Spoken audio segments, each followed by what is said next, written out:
हमारे जीवन में कि आपकी जो आईसाइट है वो धीरे धीरे करके वीक हो रही है, पढ़ने में फिर परेशानी होती है, और अगर आप विदाउट ग्लासेस अगर कुछ काम करने की कोशिश करते हैं तो फिर सर में भारीपन होता है, बिकॉज़ आँख जो है वो पूरा अपना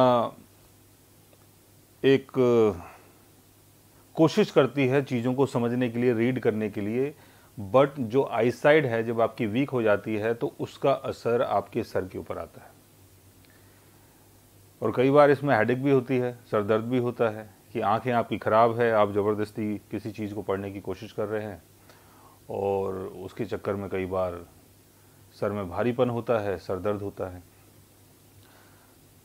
तो मोस्टली ये देखा गया है कि ज़्यादातर लोगों को 40-42 की एज के बाद आई की प्रॉब्लम धीरे धीरे करके शुरू हो जाती है, और मोतियाबिंद जो है वो आजकल तो जो जवान लोग हैं उनको भी हो रहा है।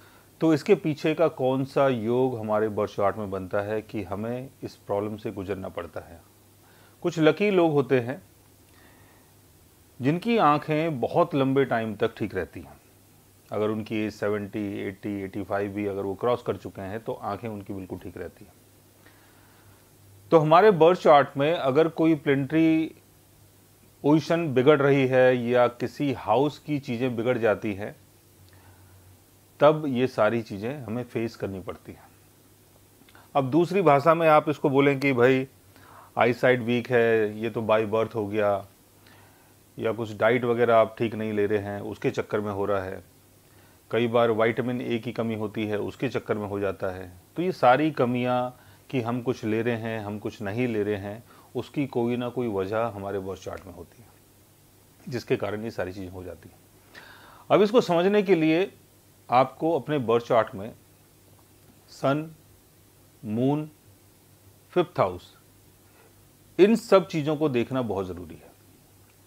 बिकॉज सन जो है वो हमारी राइट आई को बताता है और मून हमारी लेफ्ट आई को बताता है।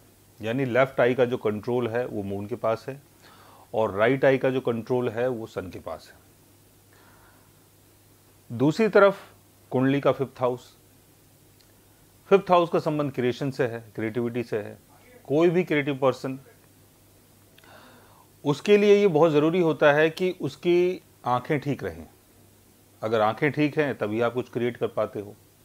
तो इसलिए 5th हाउस को हमारी आंखों से जोड़ा जाता है। आपके बर्थ चार्ट में सन की प्लेसमेंट अगर वीक हो जाए, सन अगर राहु शनि केतु के साथ प्लेस्ड हो, सन अगर अपने डेबिलिटेशन में हो, या सन अगर 6th हाउस, 8th हाउस या 12th हाउस में हो, तब आपको ये प्रॉब्लम हो सकती है। मून की प्लेसमेंट आपके बर्थ चार्ट में वीक हो जाए, मून अपने कंबशन में चला जाए, यानी सन के साथ उसकी प्लेसमेंट हो, कंबस्ट हो गया हो, या मून राहु शनि केतु के साथ बैठा हो, या राहु शनि केतु का एस्पेक्ट आपके मून के ऊपर पड़ता हो, या मून की placement 6th house, 8th house, 12th house में हो, चलित कुंडली में हो, मून चार्ट में हो, किसी भी चार्ट में आपका मून अगर वीक हो रहा है तब भी आपको आंखों की प्रॉब्लम हो सकती है, यानी लेफ्ट आई की प्रॉब्लम हो सकती है। दूसरी तरफ अगर हम देखें तो जैसे मैंने बताया कुंडली का 5th हाउस, 5th हाउस का लॉर्ड आपके बर्थ चार्ट में अगर वीक पोजीशन में है, 5th हाउस का लॉर्ड अगर 6th हाउस में है, 8th हाउस में है, 12th हाउस में है। अच्छा, जब भी मैं 6th house, 8th house, 12th house की बात करता हूं तो आप लोगों को लगता होगा कि अगर कोई प्लैनेट 6th हाउस में चला गया या 8th हाउस में चला गया या 12th हाउस में चला गया तो वो वीक हो ही जाएगा। ऐसा नहीं है।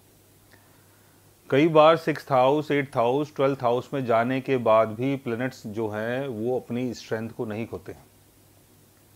लेकिन अगर कोई प्लैनेट अपने एनिमी साइन में है, 6th हाउस में है, 8th हाउस में है, 12th हाउस में है, एनिमी साइन में, या अपनी वीक पोजीशन में है, जैसे वीक पोजीशन का मतलब अगर वो अपने कम्बशन में है और 6th house, 8th house, 12th house में चला गया है, या उसके साथ राहु शनि केतु प्लेस्ड है, या राहु शनि केतु का एस्पेक्ट उसके ऊपर पड़ रहा है, तब ये प्रॉब्लम आपको हो सकती है कि अगर 5th हाउस का Lord 6th house, 8th house, 12th house में है तो हम बोल सकते हैं कि वो वीक हो गया।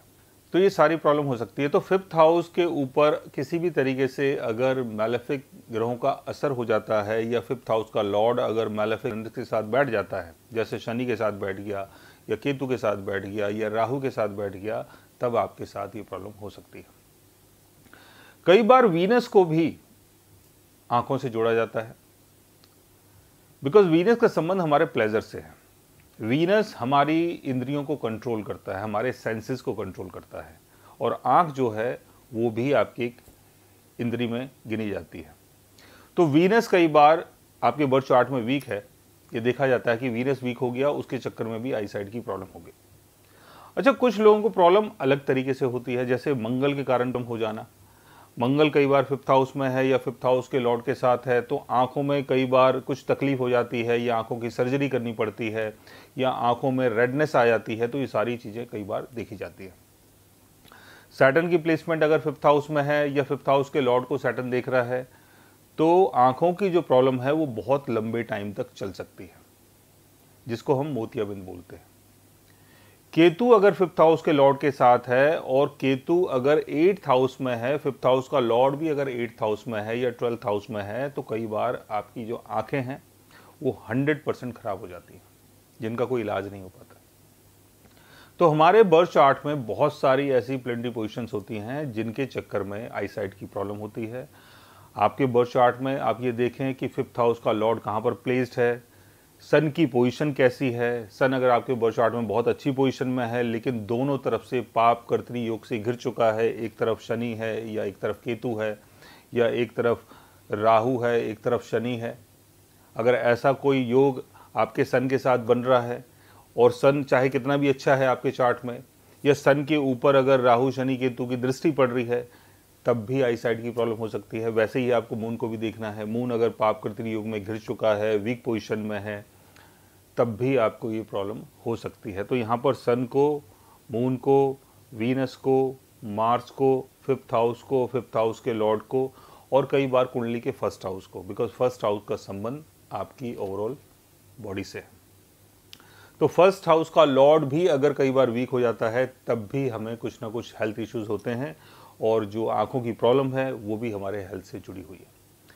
सो गाइज, आज मैंने आपको बताया आई साइट की प्रॉब्लम के बारे में कि कई बार हमें आंखों की प्रॉब्लम हो जाती है, और कई बार हमें मोतियाबिंद भी होता है। तो उसके पीछे की कौन सी प्लेनेटरी वजह आपके बर्थ चार्ट में बनती है। अगर आप भी जानना चाहते हैं अपने बर्थ चार्ट के बारे में, तो उसके लिए आप हमारे चैनल को सब्सक्राइब कर सकते हैं।